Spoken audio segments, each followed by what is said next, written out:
It's time for the MotoAmerica AMA FIM North American Road Race Championship, the final round of 2019. It's the championship of Alabama from Barber Motorsports Park in Birmingham, Alabama. Hello, everyone, and welcome to FS2's coverage of the EBC Brakes Superbike class here in MotoAmerica. I'm Greg White. Well, there's a couple of tales going on this weekend. There's some stories, the biggest of which is the championship. Suzuki's Tony Elias leads the way by 16 points over Yamaha's Cameron Beaubier. What's going to happen in this race? Well, we have two total races this weekend to decide it. But welcome in Jason Pridmore. Good to have you here, Jason, two-time champion at this level. So, Jason, yesterday we saw some stuff. You have Tony Elias. He chucked it down the road in qualifying. So now he is, well, holding on for dear life. You have Cameron Beaubier, who's chasing after Tony Elias. And then you have Garrett Gerloff, Cameron's teammate, who could collect some points and really turn this championship on its ear. Yeah, last time we saw Garrett Gerloff, he was winning in New Jersey and then putting it on his head. He's come here to Barber Motorsports Park and picked up right where he had supposedly left off in Jersey on a tremendous run. Now, the other tale, Jason, of course, is the brand new surface here at Barber Motorsports Park. We didn't know really what to expect when we got here. Dunlop had done some testing, but Jason, what we're finding is that off throttle, the rear end of the motorcycle becoming very unstable for a lot of riders. Is this track raceable for today's race? I believe it's raceable. It's easy for me to say, standing on this side. But anytime you go to a new track that's been repaved, it is just like going to a brand new racetrack all over again. I think anybody that's been to Barber Motorsports Park before and had success has come here with certain expectations. But a new track surface can kind of throw that out the window. And your hope is that when they're unloading the bike, that it's going to be good right from the get-go. So the question is, how are they going to race? How much tension is there? There's a championship on the line, plus this new surface. Anything can happen. It's very exciting. We'll take our first break. On the other side, more from Barber Motorsports Park as our FS2 coverage of MotoAmerica continues.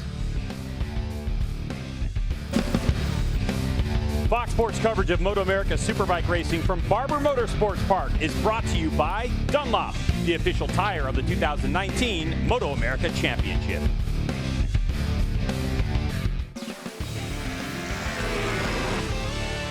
Coming across the line, it's going to be Tony Elias with his first win of 2019.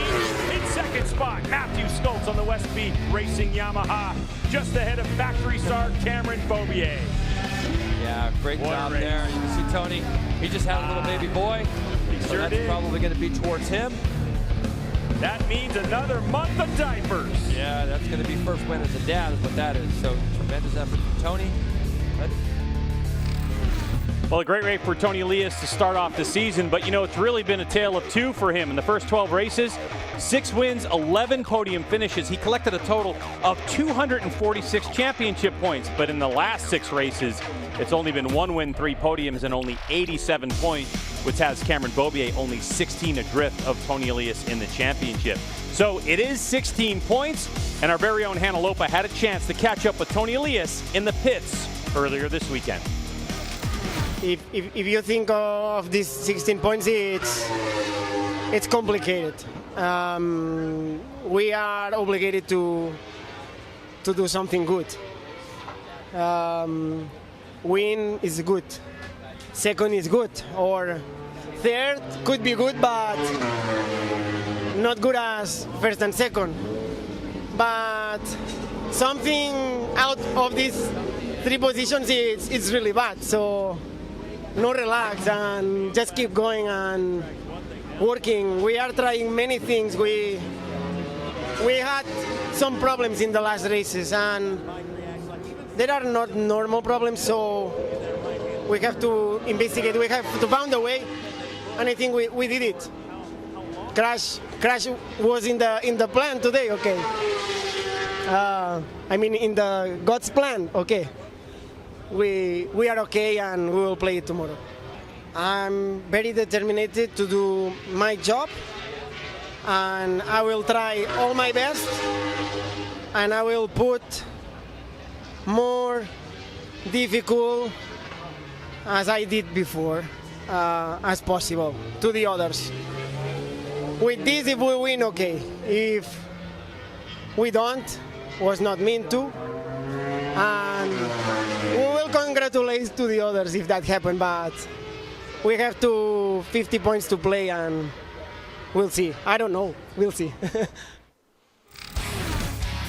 Well, here's a look at the last 8 races for Cameron Beaubier and Garrett Gerloff, teammates, of course. 2 wins for Cameron Beaubier, 7 podium appearances, and 142 points.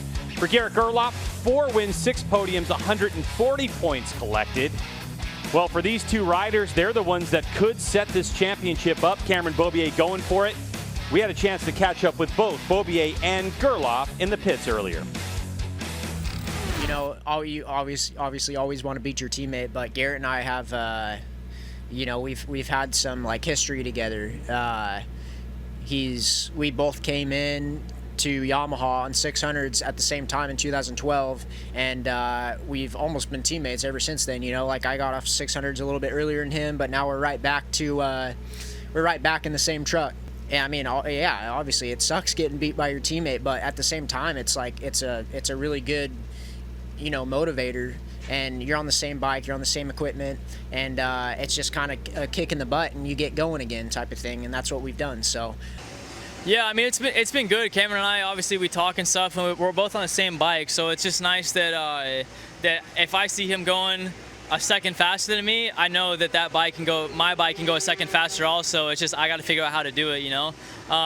Sometimes, I mean, it's not always the easiest, because sometimes I'll see, you know, Cameron do something on data or do this a little bit better than me, you know, but it's hard to actually pinpoint it and figure out what exactly it is, or if it's just, sometimes data can be a little bit too much for me and for everybody, honestly, just because it's hard to compare apples to apples. We have different setups and stuff, and it can make things a lot more complicated. So really, I just try to look at the end-all, be-all time, you know, that's on the track, and just know that, like, all right, the bike is capable of that. How am I going to set up my bike to be able to do that time also?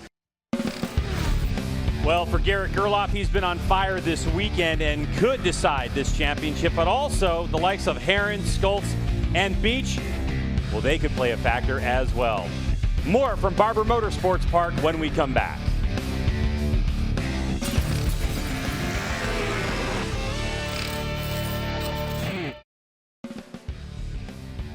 All right, welcome back to Barber Motorsports Park.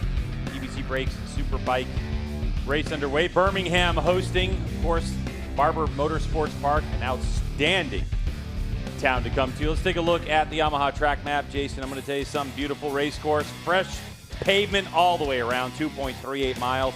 A lot of right-hand corners, though. It looks like a balanced track, 10 rights, 7 lefts, but those right-hand corners are definitely long. Constructed back in 2003, and this repaved the first since it opened. All right, let's transition to the Suzuki track hotspots, Jason, because there's some good places to pass and a lot of action going on here. A lot of interesting places. You said it, Greg. They spent a lot of time on the right-hand side of the tire, but turn 1 goes left, and you can't see the entry. You can't see the apex on your entry rolling off into there. A little bit of a tricky corner, a little bit also like Pittsburgh. Same type of scenario you can't see. As you go up over turn 4, you're going to be clicking through the gears on your way down to turn 5. You can see here, again, you can't see where the exit of the turn is here, so you got to kind of trust it, build your confidence up, but then turn 5 is going to be a spot down into Charlotte's Web, probably one of the most famous places we go on our circuit around the country. Everybody knows what Charlotte's Web is at Barber. Good place to pass. Then you come out of turn 10. A fast left-right chicane takes you down a back straightaway into 11 and 12. This is another great spot to try to work on somebody if you're planning a pass late in or early in the race. You see you come out of 10. Another corner, Greg, where you start your turn in, you can't actually see the apex of turn 11, so a tricky little area. Then you go through this big, long right.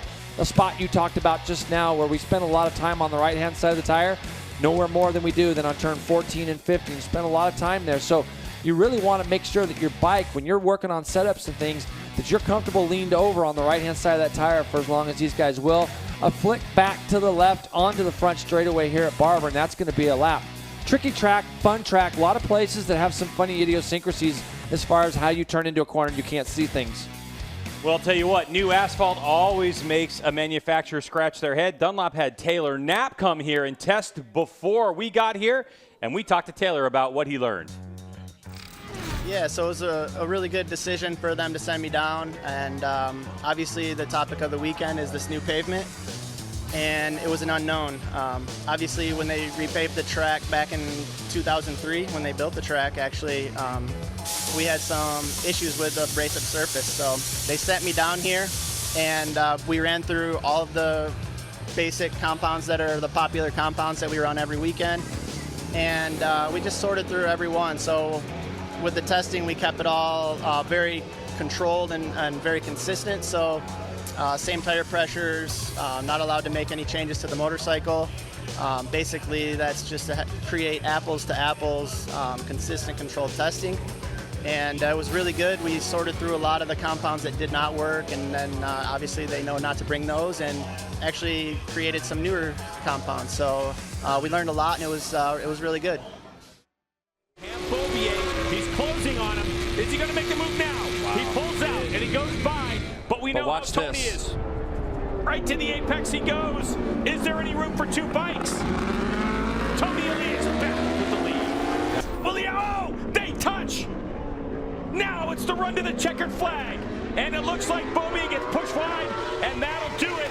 Cameron Beaubier is trying to look up underneath Tony right now. That could be what helps Josh Aaron here. Tony goes down. Your championship points leader locked up the front, and down he goes. Cameron Beaubier trying to do the impossible.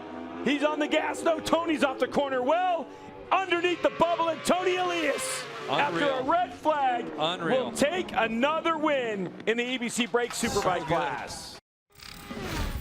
What a championship we have had so far. And Hannah is down on the grid right now with our pole sitter, Cameron Beaubier. Cam, with the new track surface, the heat out here, and so many laps, how do you kind of plan to manage your tire wear? I guess just go for it. Leave it all on the track. Dunlop has brought their hardest option tires for this weekend for the new pavement here at Barber, and so far so good. The R1's taken a liking to them, and just gonna put my head down. It's not over till it's over, and just keep fighting. Thanks, Cam. Now, I really wanted to talk to Tony. He's trying to get his head in the game and focus. He declined to interview. What I was going to ask him was, is it more important to be up front and battle it out with Cam, or is it more important to kind of get this bike in tip-top shape and improve the bike so he can be even more competitive tomorrow? Jason, if you were in his shoes, what would you do? Well, I'm definitely going to keep an eye on number one at Cameron Beaubier, Hannah. That's going to be my biggest concern, I think. And whatever changes they may have made going into the race, I think Tony Elias is going to be able to test those a little bit. He's going to go out on the siding lap or even the warm-up lap and work. This guy never stops working. He plugs along hard. But I think that keeping an eye on what's going on up at the front, keeping an eye on those two teammates right in front of him. We know that Tony Elias gets amazing starts, and he's going to be looking for one here, as well as any changes they may have made to the bike. Let's hope that that works for him. So for Tony Elias, he is all focused right now trying to maintain his lead in this championship. We're going to step away. When we come back, we're getting closer to the race start of EBC Brakes Superbike race number 1.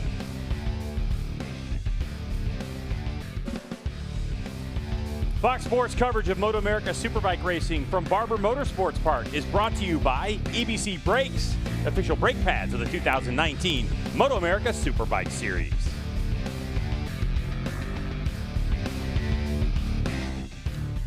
Back at Barber Motorsports Park as the grid is clearing for EBC Brakes Superbike race number 1. Jason, so much at stake in this one. And, of course, the first thing that needed to be done here was a qualifier. And to set that grid to give yourself the best starting position possible. Let's take a look at the grid as Cameron Beaubier, Garrett Gerloff, and Josh Herron in a great qualifying effort, row number 1. Really good from Josh. But how about Jake Gagne? Love seeing Jake Gagne up there in 4th with Tony Elias sandwiched in between himself and Kyle Wyman. So you got Gagne and Wyman inside outside there with Tony back in row 2. Then we got Jake Lewis, Matthew Schultz, Cam Peterson, who's been really good this weekend, has Cam Peterson. Then we got JD Beach, David Anthony, and Travis Wyman out on row 4. Back to row 5, we got Max Flinders and Bradley Burns back there. So I think that when you look at it and how the grid shaped up and all those things, there's a Yoshimura bike on the front, but we kind of maybe thought it could have been Tony because Josh looked like he had been struggling ever so slightly. But as we know Josh can do, he put a tremendous lap together to get up on that front row. The question is right there in the eyes of Tony Elias, what is in store for us in this race? 21 laps. There is just a huge question mark in terms of, race tires. How's it going to go? What's the race setup in? I have seen that crew work as hard as I have ever seen them this weekend. Just in normal situations for the Yoshimura crew, getting suspension changed each practice session, and then of course the accident yesterday and late night. The team was here till 11:30 last night putting together Tony Elias's motorcycle. After they had put it together, they thought they did, Jason, and at 6 o'clock last night they discovered that the frame was bent, so they had to rebuild it from the ground up. They had to strip the bike down, rebuild it all, and it was 100% a team effort. Everyone from the team stayed and worked on that motorcycle to get it back together. The entire team wants this championship. So obviously when they were putting it back together the first time, something didn't quite go together the way it should have, and checking the frame, they saw that there was an issue. So, but again, Yoshimura Suzuki are going to put the best bike underneath that man that they can, and they've done that. He went out this morning in free practice 3. He was third, Greg. So, but the Yamaha's just. The first two guys there, Cameron Beaubier and his teammate Garrett Gerloff, just seem to have a little bit of pace still. And that's the question, because Tony's really got it. We know he can get good starts, right? So we know he's going to get from that second row. He's probably going to be in the top 3 or 4. Herron gets good starts. You could see the first 4 factory bikes being 1 through 4 as they head down into turn 5 for the first lap. Tony likes to lead and control pace.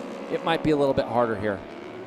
Well, props to Dunlop. I just want to say this, Jason. After Taylor Knapp came in and tested this, they came up with a strategy on what they were going to do, and there's a compound called 8477, which is a harder compound, and Dunlop hasn't used that compound of tire in a number of years, so they didn't have the newer rear Dunlop tire built, and in 3 days they built 250 tires. Incredible.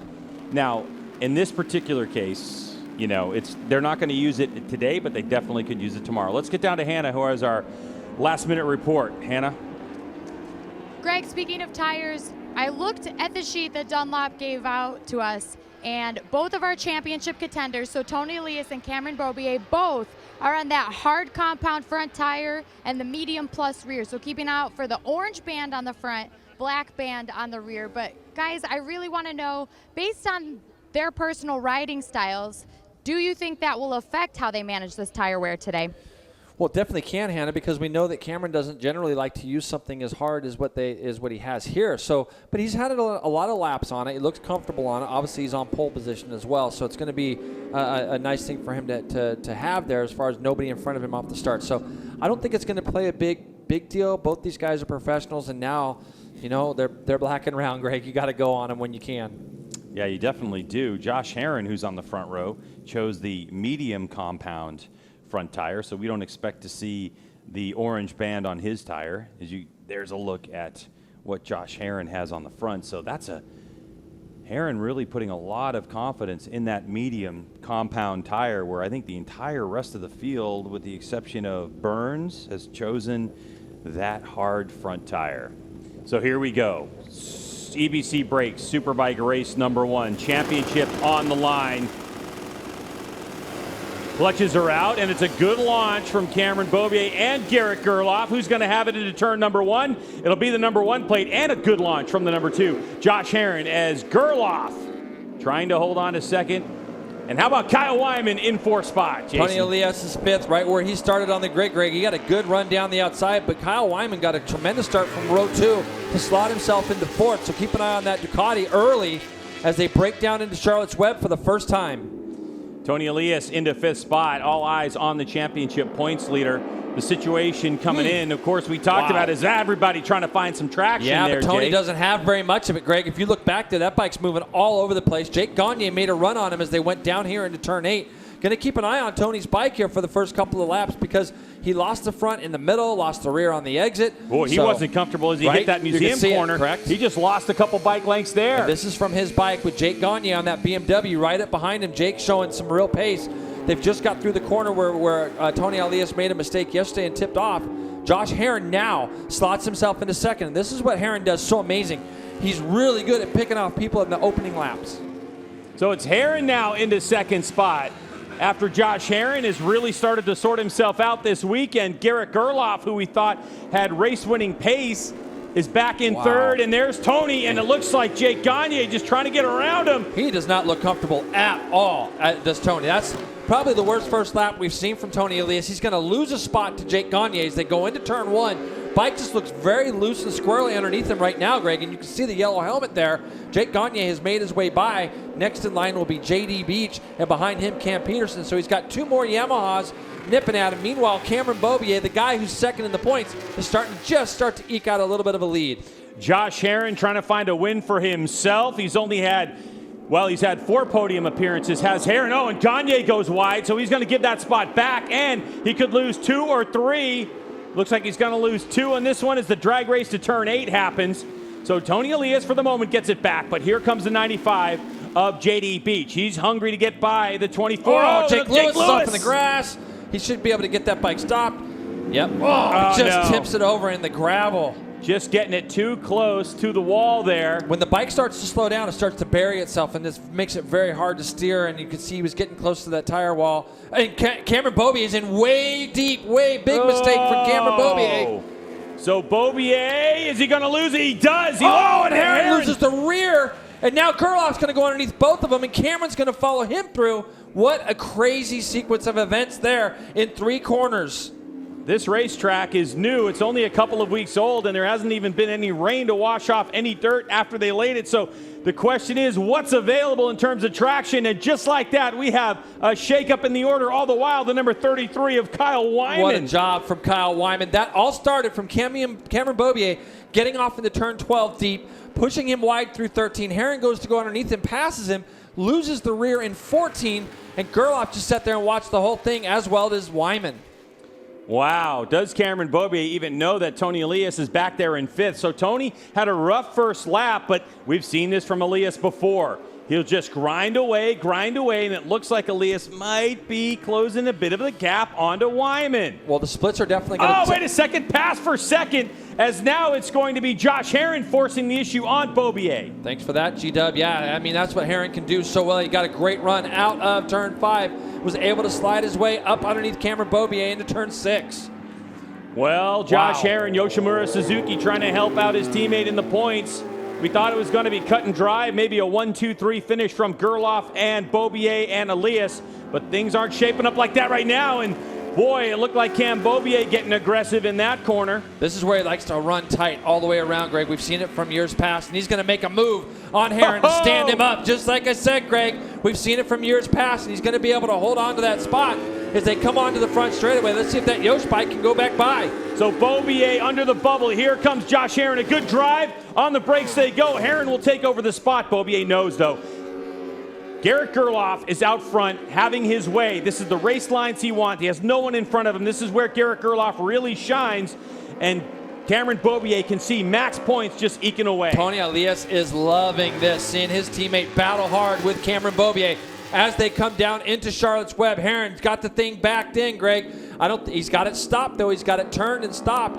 Cameron's not going to be able to do anything with him. Look at Kyle Wyman, the number 33 on that Cato Fastening Ducati Richmond KWR Ducati, right up there with the factory machines and giving it a go. He's had a podium in Superbike racing before, has Wyman, but that was at his, I guess, home track, you could say, of New Jersey, and now doing great work. They've been working really hard on that motorcycle this weekend, and it is paying off. But how about the importance he's got a run on him. Yeah, how about the importance of having a teammate, though? Here comes Beaubier. Nope, he's going to keep it in 3rd for the moment. So Josh Herron right now grabbing a couple of points away from Beaubier's bid to try to get back. He's trying again, Greg. He's going to try to square it up again. He's going to try to go back up underneath him. There it is, Greg. Herron actually went in tighter. Cameron said, I'm going to go in even tighter again. Now, this time he's a little bit more tighty through the last corner. He's got to get out of here. Last lap he was a little too tight in the last turn. Now he's got to get the bike, move it over to the left. You can see him move over to the left. If Herron's going to go by, make him do it on the outside, but he's still going to try to stuff it up underneath him. Wow, Josh Herron fighting it out. Oh, side by side. Is there any real estate? Beaubier had to roll off the throttle on that one because that could have spelled disaster. And right now, I can tell you, this is where Cameron's got to keep his cool the best he can. We've seen this before throughout the year. At Laguna Seca comes to mind, where Cameron just could not get by the Yoshimura Suzukis. He's got to run again, Greg. Here comes Cameron Beaubier into turn 5, but, oh, Herron Josh Herrin just so good on the brakes coming down the hill. And, man, that Yoshimura Suzuki gets off that final corner really well. So now where's Beaubier going to strike? All the while, Jason Cameron's having to use up a lot of tire to fight with Josh Herrin, while Garrett Gerloff is doing it exactly the way he wants to. Wyman's starting to drift. Here comes Tony Elias, though. Well, Cameron's going to get impatient here soon, Greg. He's got to find a place that he can really try to almost block past Josh Herrin in a way to where Josh can't get a run. He gets a run on him down that little back straightaway again. Herrin's so good into here, though. So now Beaubier has showed his hand twice in the turn 15-16 area. Let's see if Herrin goes even tighter through there now and makes it difficult for Cameron to go around. 25.6s, 25.7 last time around. Beaubier with no look. You got to do it a different way. Maybe he's going to try to get a run on him and do what Herrin's been doing past. So here comes through the final corner. Yeah, Herrin has done a tremendous job and able to keep this group closed up in the front, albeit holding second place for his own personal race. Now it's going to be a matter of how long will his tire stay in there. We know he's on a different front, Greg. How much is he putting on that front tire right now? You saw through 15 and 16 last lap. Herrin made the adjustment, made it very hard for Cameron to go underneath him again. Yeah, the pace we've seen from Cameron Beaubier as he goes now under Josh Herrin in turn number 5. And Tony Elias going under Kyle Wyman. And now, can he hold it? No, and Wyman forces the issue. Great job from Kyle Wyman, and you can look to see Herrin's got the horsepower as they run down to that turn 8 spot, and he's going to slide himself back up underneath Cameron Beaubier. So Herrin, oh, look at Beaubier. He's really, wow. Are you kidding me? That's How what do he's you got to pass do. there? That's what he's got to do. There's the gap. That's the gap. And now Josh looks back. He loses those 2 spots. Now Cameron could put his head down, and Tony Elias is in the prime spot for damage control. Garrett Gerloff is checked out to almost, 2.5 second lead. Beaubier now, the one spot that he made a mistake in was this spot that we went through. It really cost him all that time. Beaubier using all the curbing. I'm not sure if he knows that Josh Herrin is now 2 bikes away from him. So Cameron Beaubier, what a pass that was. That was forcing the issue through 8 and 9. Didn't think it was possible. Look at Kyle Wyman get out that last corner, Greg. That Ducati's hooked up. Talked to him a little bit this morning. He said, Jay, it's the best it's been on the edge of the tire. I've got a ton of grip. I've got a ton of edge grip when I start to accelerate. And it looks it as the Ducati running 3rd spot right now and looks comfortable doing so. I feel Herrin obviously was holding those guys up a little bit. Beaubier now, we're going to start to see, Greg, 15.1. Fastest first split to a 15.4 by his teammate. Unbelievable as Tony Elias is now going to go under Wyman. Is Wyman going to try to stuff it back underneath him? Wyman trying to get a drive on that Ducati. No, he's going to hang there. So it's Garrett Gerloff leading the way.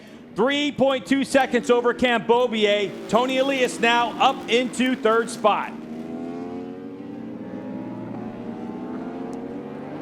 So Garrett Gerloff trying to get away, but is Cameron Beaubier, who has just ripped through sector number 1 and sector number 2, the fastest we've seen so far. He's going after his teammate Gerloff. He's pulled back half a second this lap. It was 3.2 the last time they came through. Now it is probably going to be under that 3-second mark, maybe 2.6, 2.7. This is where we see Cameron Beaubier do things that don't seem human sometimes. He's able, but now, Greg, he's got a lot of laps to do it. This guy here running a nice pace up front, 24.5 for Garrett Gerloff. He's did that on his last lap. Let's see. This is going to be a low 24 from Cameron Beaubier. I don't know how, if you're Cameron Beaubier, you're going to fight back. 24.9 for Gerloff, 24.1 for Beaubier. So Beaubier just gets back 0.8 of a second on his teammate. And how about Tony Elias? A ragged first lap in this one, maybe first lap and a half. And now the Spaniard is settled into a rhythm. Live championship points. If this is the way the race would end, it would go 16-12. Well, it looked like it was going to be more damage than that after lap 1. But it still can be, Greg, and I'll tell you why. Because there's nothing he can do with those 2 Yamahas disappearing out in the front of him right now. What he's got to be able to realize is that he has a stack of riders behind him. Wyman, Herrin, Beach, Gagne, Schultz, almost in that close of an order as well. They're all going to be putting a lot of pressure on this 24, so he's not out of the dark yet. He's got to run as consistent laps as he can. All the while, those two bikes up in front of him, he's going to lose sight of them in the next maybe 6, 7, 8 laps. So he's not going to really know what's going up in front. This is where the board's going to be important for him to be able to get that information. But there's nothing he can do with the 2 up front. He's got to worry about what's up behind him. Josh Herrin trying to get around Kyle Wyman. And right behind him, the likes of J.D. Beach, who is definitely a day behind, as his team owner, Richard Stamboli, was held up and couldn't even get here until late yesterday. So Stamboli wasn't even here to work on the motorcycle or even come up with a direction in that one. So J.D. Beach, he basically told me, like, this is all about gathering. So 24.8 for Gerloff, 24.4 for Beaubier. So Beaubier's gotten back another 0.4 of a second. So now the gap up front is closed down to 2 seconds. But Tony Elias starting to come under fire again from Kyle Wyman. So Kyle, there's certain sections of the racetrack. It's going back and forth, but Wyman looks to be settling in as Beaubier sideways. That's his line. And look at Josh Herron. He's going to go under Wyman as Wyman continues to leave that door open. And Herron holds it nice and tidy. So now he's going to fall behind his teammate. Yep, and this is what we're going to have to see. Does Herron kind of run block? It looks like he's got pace, Greg. We saw him make a small mistake, or actually Cameron went underneath him here about 3 laps ago. Cameron's closed down 1.2 to the leader in the last 2 laps. But does Herron have the pace to think that he can try to go by Elias as well in that same spot? Herron looks so strong down into that turn 5 area, Charlotte's Web area. Now comes the term team orders. Is there such a thing? You have obviously Tony Elias, the 24, number 2, Josh Herron on the same team. Who's got a contract? Does Suzuki say anything to them? I guarantee you, Jason, that on the Yamaha side of things, that conversation has not happened. Well, and I'll tell you something else about that. When we talk about team orders, what you got to remember is it's not just Josh Herron up behind Tony Elias right now. Tony Elias has +1 on his board. Herron has +1 on his board. But you got Kyle Wyman there, and you got J.D. Beach there, and other guys. Tony doesn't have to just worry about his own teammate. The people behind him, as J.D. Beach has now got by Kyle Wyman as well. What you got to think about is there's more people. So Herron has still got to try to run his own race if he could try to go by. In other words, Greg, he's not going to be able to just kind of hang out if he feels like he's got a lot of pace because he's got a lot of people pressuring him from the back. Yeah, the other thing about team orders too, Jason, if you're Cameron Beaubier and you're Garrett Gerloff, if Garrett Gerloff just chopped the throttle and let his teammate by, that's something that we know is going to be around for the rest of Cameron Beaubier's life. He doesn't want to win a championship like that. He wants to go get Garrett Gerloff. But Gerloff is making it very difficult because in sector number 1, Beaubier went the fastest time we've seen all weekend. But in sector number 2, Gerloff just answered with it. So the gap is starting to settle in. Last time by, Beaubier did get 0.3 of a second. So it was down to 1.7 seconds. But they are both setting the world on fire as Gerloff just set the fastest Sector 3 time. So he knows that his teammate's coming, and Gerloff is not wanting to give him this win at all. As Beaubier up over the hill with the wheel in the air. There's no question. Beaubier is coming. There's no question, Greg. And then you think about it right now.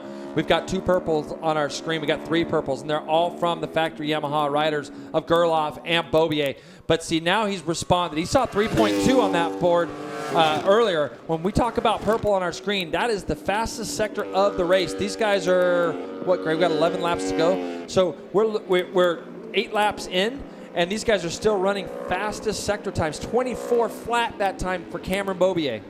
So when we talk about purple splits, that's on our time. That's the fastest sector time set during the race. Green, if you hear us say that, is the personal best sector time. So Cameron Beaubier continues to put the pressure on. But a 24 flat for Beaubier. That's the fastest lap of the race, doing it on lap 10. The concern at this point for me, Jason, is Cameron Beaubier, with the fight he had early on with Josh Herron, what's the tire life going to be with 11 laps to go at the halfway point? But we've seen this guy do some crazy things on old used tires. Pittsburgh comes to mind, last 2 laps. He ran the fastest 2 laps of the race. But that gap now, 1.7, couple laps ago, 1.6. This guy's responded on the 31, has Gerloff, and it just seems to me now he's going to make it extra hard on his teammate. As the sector times light up on our screen right now, Gerloff has actually pulled another 10th away on this particular lap. So Garrett Gerloff leads the way over his teammate Cameron Beaubier, a slim 1.6 second margin for Cam Beaubier to try to get maximum points in this championship. So much more to come halfway at the halfway point. Cameron Beaubier trying to get to his teammate Garrett Gerloff as he inches closer and closer to it. The gap is now down to 1.3 seconds. Gerloff is fighting and fighting, but man, I'm going to tell you something, Jason.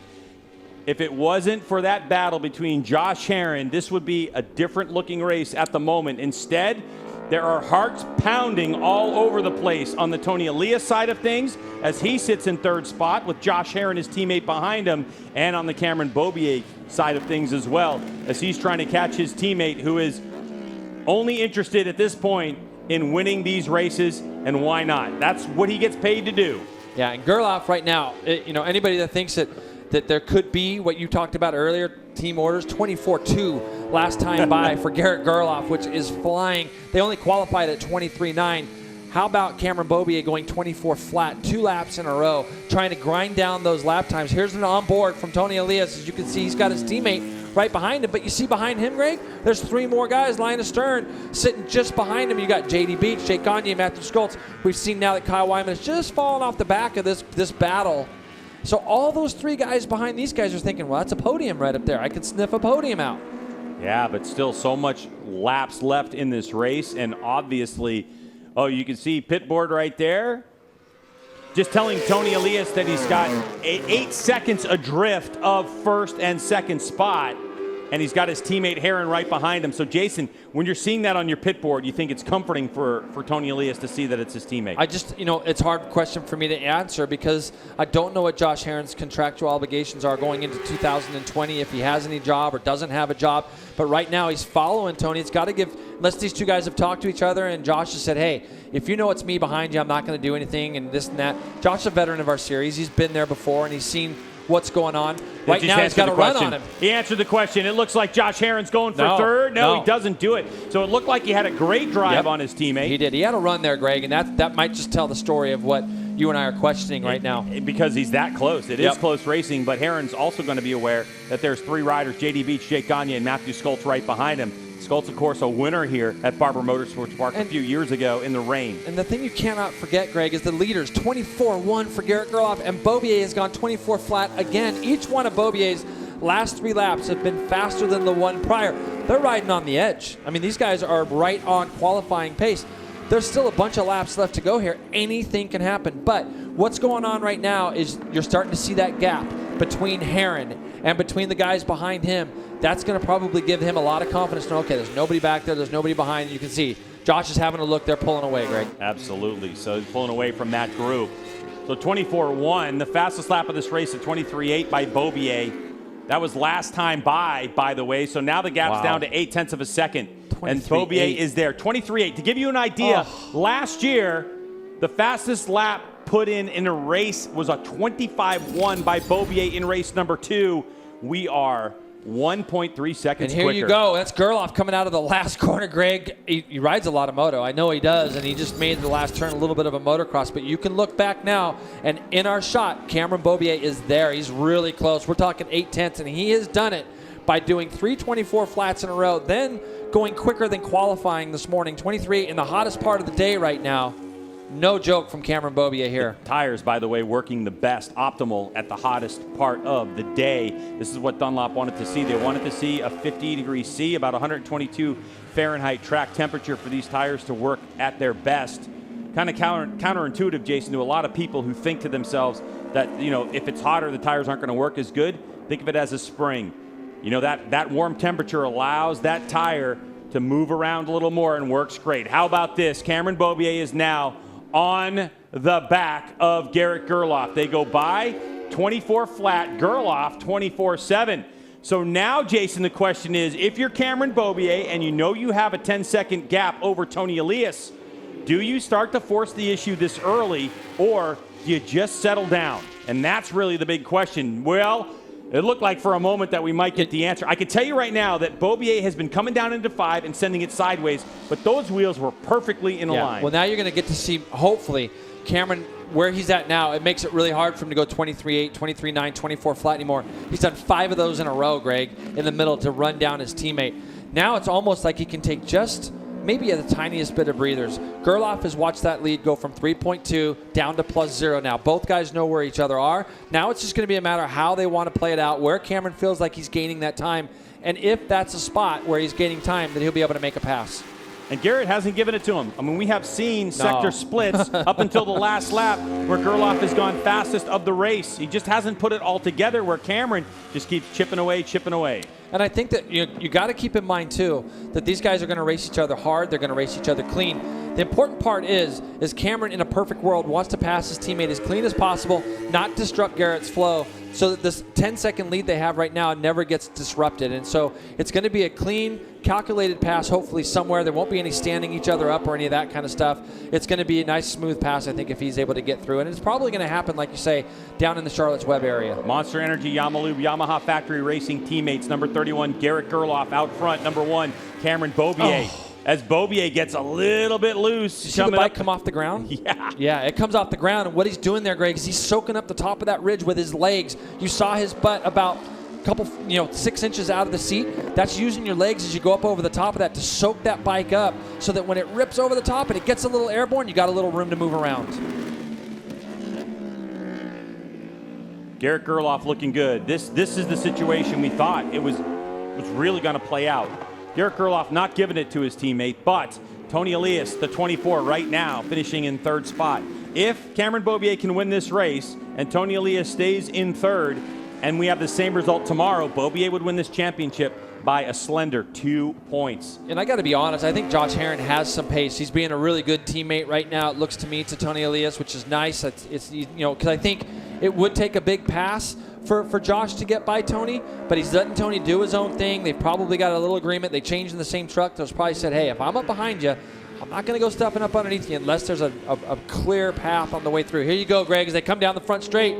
2 leaders side by side going into 1. Yeah, this has got to be something clean where he's not going to rough up his teammate if Beaubier is going to try to get by, because you want Garrett Gerloff to stay on the racetrack and finish in 2nd spot. Where Tony right now, all he can do is just hope that those 2 guys mess each other up and make a mistake.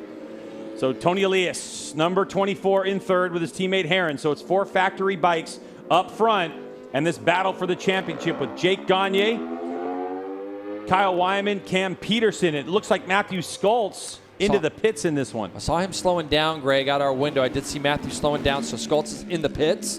Dave Anthony rounds out our top 10. But all eyes right now, with 4 or 5 laps to go, 4.5 laps to go, are going to be on these 2 guys in front.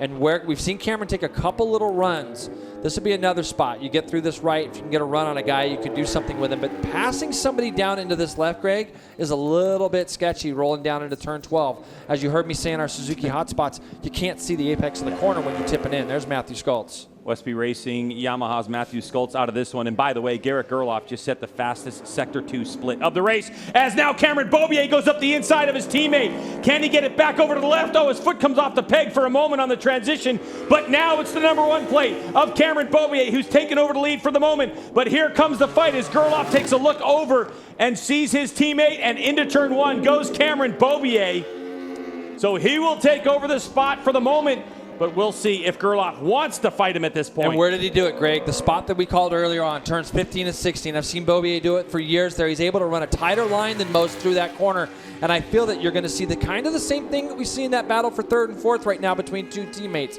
Gerloff is not going to do anything too crazy to try to get by Cameron Beaubier here with what's on the line for the weekend.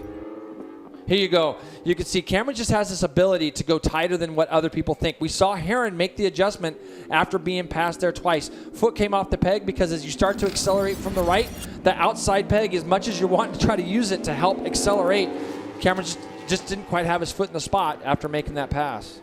I can't believe it. A couple of seconds adrift as Garrett Gerloff was just going fast. I mean, he just kept setting sector split times that were the best, and Cameron answers. As you can see, the championship update has a definite shift from 12 now to 7 for Cameron Beaubier. Unbelievable as Tony Elias continues to circulate around in 3rd spot after getting shuffled back in this one.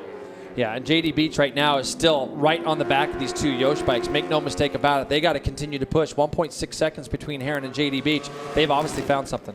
So 3 laps to go in this one. Cameron Beaubier has a clean track in front of him. Garrett Gerloff, his teammate, in hot pursuit. How's this one going to end?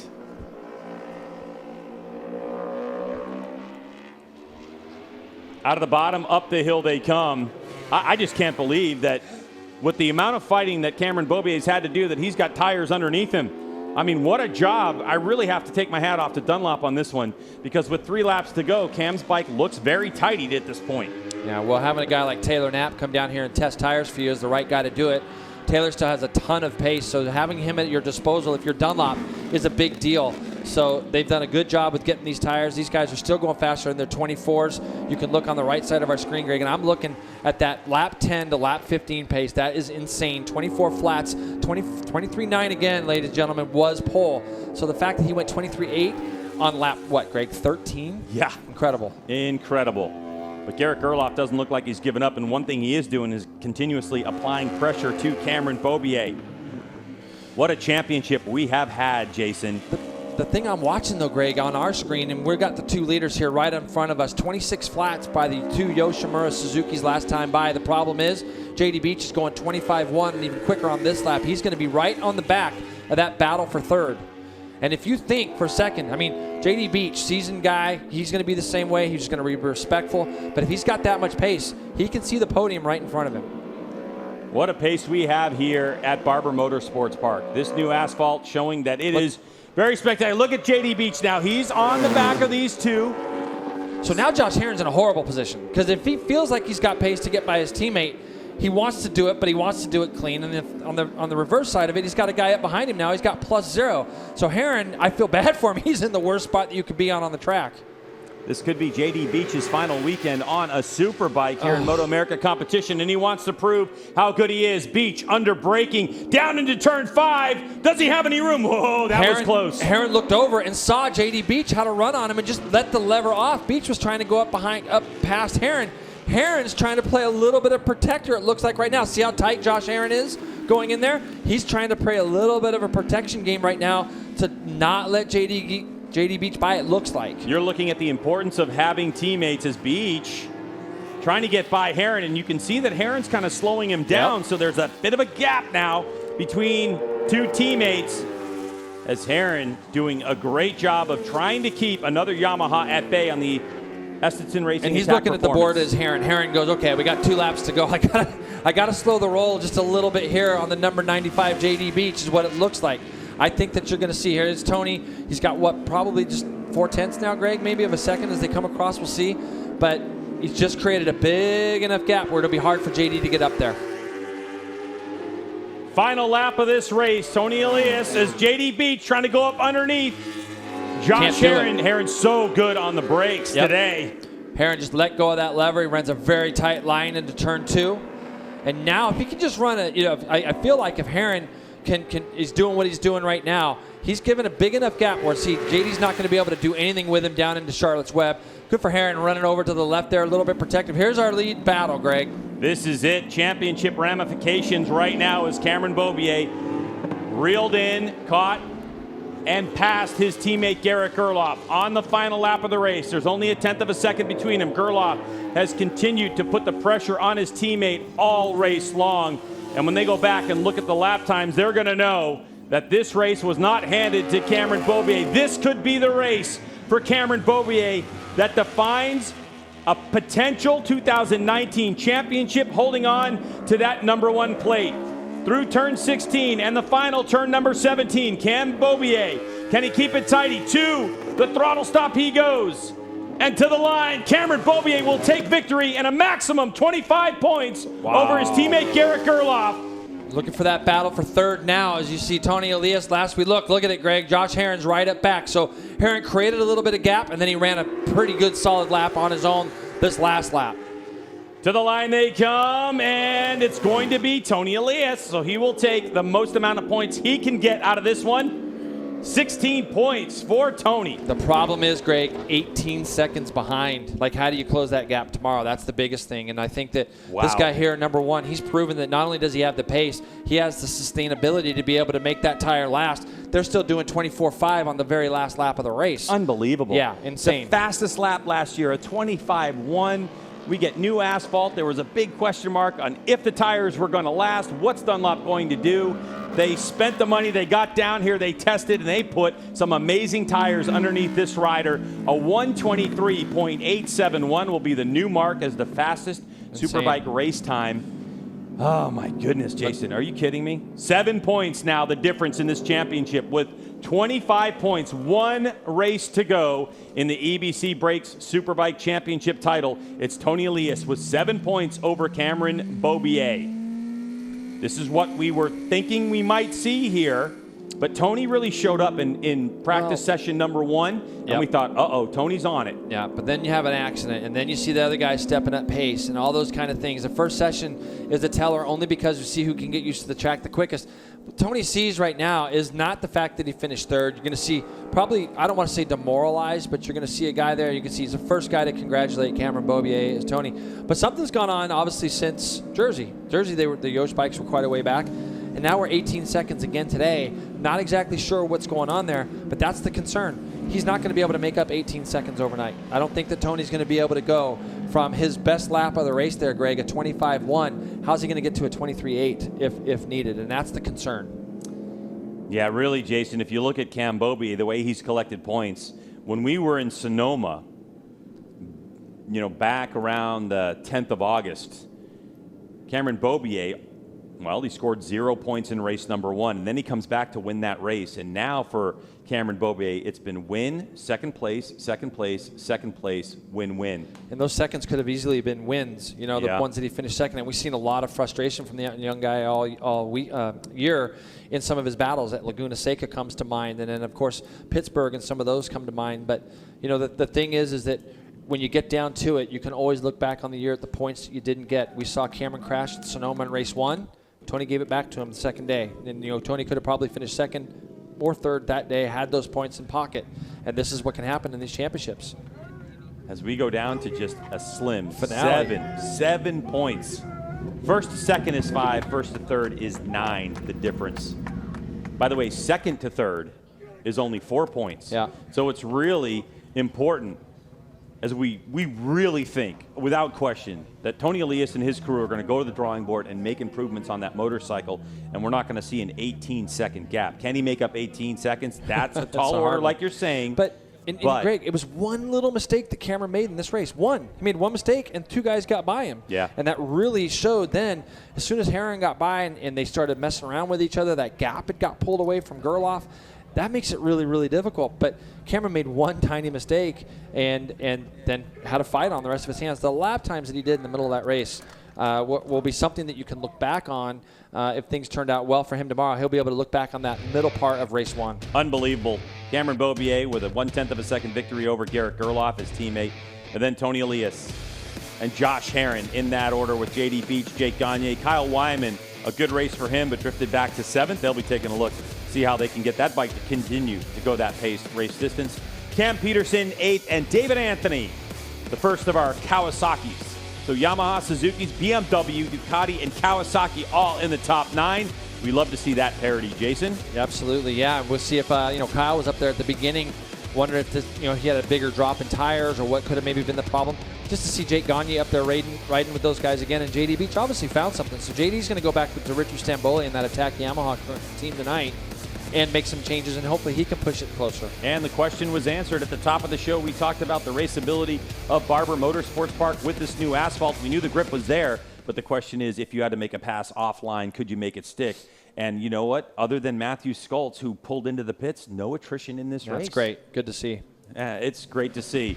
We'll take a break. When we come back to Barber Motorsports Park, we're going to talk to Cameron Beaubier and find out exactly how he did it. He won it. Hang tight.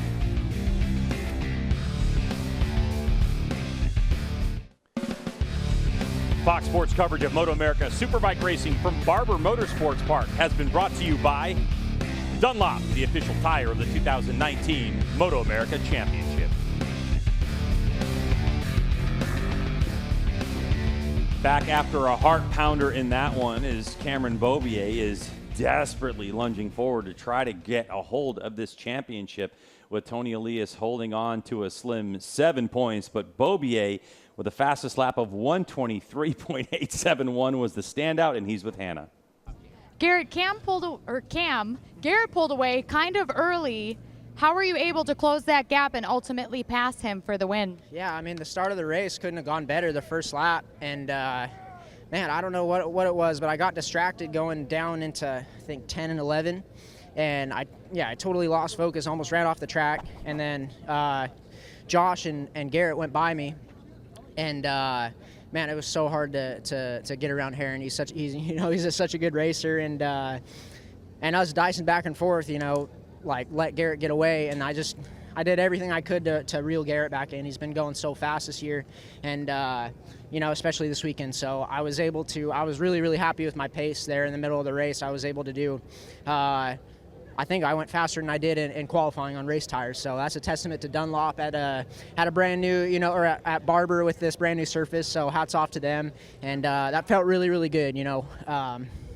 We're slowly closing. We still got a lot of work to do, and we're just not gonna quit until it's over. So big thanks to my Monster Energy, Yamalube, Yamaha team, Bell, Alpine Stars, the man above for keeping all of us safe. And I'll go try to get them tomorrow.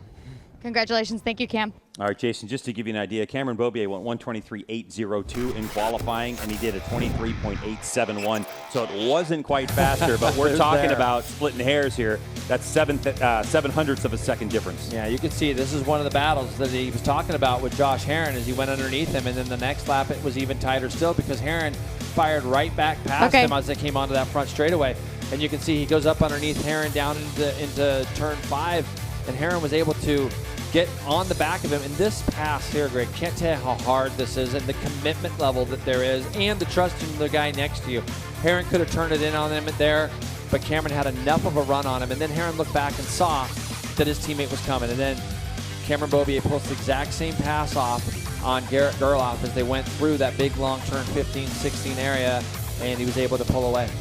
Well, pull out a win, not pull out away. a win, yes. yeah. And that really could be the pass that could win him this championship. So he lost a little bit of focus, and boy, did Cameron Beaubier gather it back up. Well, Garrett Gerloff set sail, and he had a tremendous pace all race long. He finished second. He's with Hannah. Way pretty early in the beginning there. Cam caught up to you. How was that battle with your teammate, knowing the championship is at stake for him?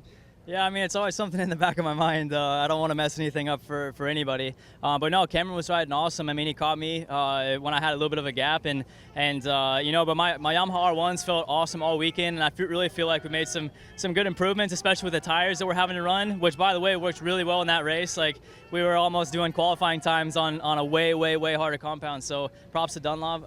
But yeah, I felt good the last few laps, but didn't find a place to put in a pass, and congrats to Cameron on the race. A strong race for both of us, I think, and coming down to it tomorrow for the championship, it should be exciting. Who knows? I might have a front row seat tomorrow. So anyway, just glad to be up here on the podium for my whole Yamaha Financial Services, Monster Energy team, and just all the guys, HCC helmets, Quartz leathers, CD boots, everybody that supports me, the sports team, and just got to give all the glory to my Lord and Savior Jesus Christ. Thanks.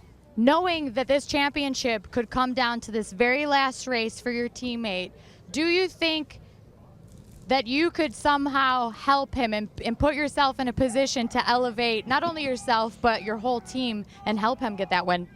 Yeah, I mean, for sure. I mean, there's got to be somebody in the middle. So, I'm going to try to ride my race tomorrow. And, but he rode really great today. And we might be in the same boat tomorrow, riding together. So, we'll see how it goes. But I definitely want Yamaha to be on top of the championship this year. And, they've been behind me. They've been an awesome family for me my whole career.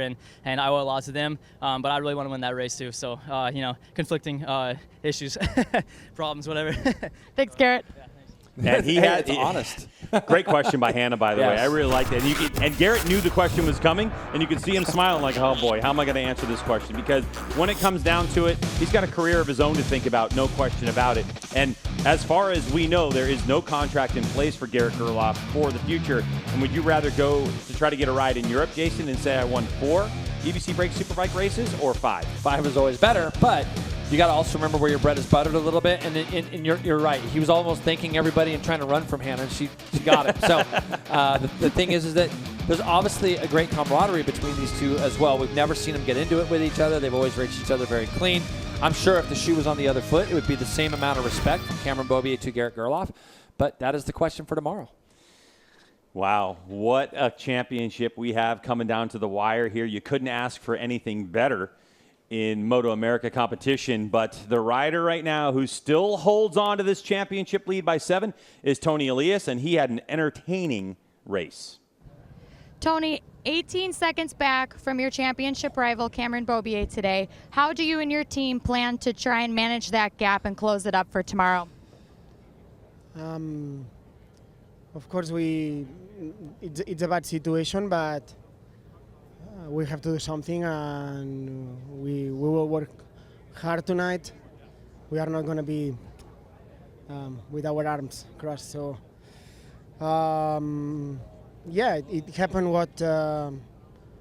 what we expect. No, we had more problems than we expect, but strategies works well in both sides. So, and it's normal. This is racing. Every team played that strategies, but it's not done yet. Of course, today we lost 9 points, and if this happened tomorrow, the championship will be for Cameron. So we'll have to do something and fight. Still, we are 7 points ahead. It's better than stay 7 behind, like always, but the way to maneuver is so small right now. So let's work hard. Let's find what we don't found yet, and let's see what happens. Thanks, Tony. You know, the thing is, Greg, you're still 7 points ahead, and that's what he keyed on, and you have to key on the positive. You got 7 points up. You lost most of the laps. He was 18 seconds back. Greg, he lost 5 or 6 seconds in those first 3 or 4 laps because he got shuffled back. The bike wasn't that good underneath him, and he went straight backwards. So I'd say a good 3 to 4 seconds of that time was lost in the first couple laps. So when you start looking at what he was able to do today, there's going to be something in the setup that they've got to change. Obviously, the bike on the new tires wasn't that good for him, and you can tell. He's a guy that always goes faster as well once the tires get older and the fuel load goes down, and we didn't see that as well either today. Plus, Jason, I think, you know, when you're racing this championship, you always want to look ahead, but he's got it tonight. Look behind him, because you got to worry about what JD Beach is going to do. Here's those championship standings right now, as Tony does lead by 7, but I think really what we're talking about here is the shift in momentum in the last 3 races. It's definitely going Cameron Beaubier's way. Then you have Gerloff, JD Beach, Herron in 5th spot. You have Schultz, who unfortunately wasn't able to finish the race. Jake Lewis, who had a big incident, actually ran off and was able to save that one. He ended up a lap down, but was able to finish the race. And then Cam Peterson in your top 9. So it's really, if you're, you know, Beaubier and Gerloff, you're looking at those 2 riders, you're looking at themselves, but it's JD Beach. He's the guy.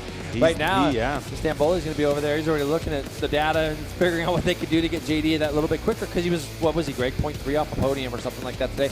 And what do you do if you're Josh Herron? You're trying to be the good teammate. You're trying to be a good guy. You don't have a contract in place. Yep. Even if you had pace today, you didn't want to really mess up with Tony. It's almost a professional courtesy. It's a tough spot to be in. All right, we're going to take a break. More coming at you from Barber Motorsports Park here on our FS2's coverage of MotoAmerica competition. So don't go anywhere.